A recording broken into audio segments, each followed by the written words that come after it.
Vlasnik i direktor Haj produkcije Saša Mirković izazvao je veliku pažnju na društvenim mrežama nakon što je na svom TikTok profilu otkrio ekskluzivne detalje o predstojećem muzičkom takmičenju Hype zvezde, koje uskoro počinje sa emitovanjem. Najveće iznenađenje svakako je otkriće ko će ove sezone sedeti u žiriju troje ljudi koje niko nije očekivao zajedno.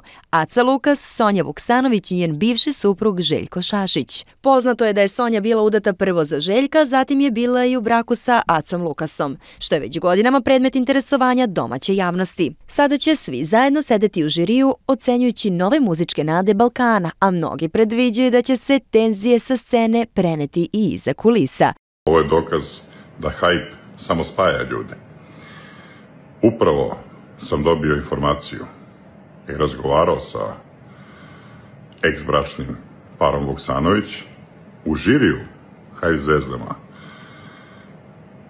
Ocenjivaće takmičare stilski Sonja Vuksanović, a zamislite, Željko Šašić i Aleksandar Vuksanović, Aca Lukas, će takođe biti u žiriju.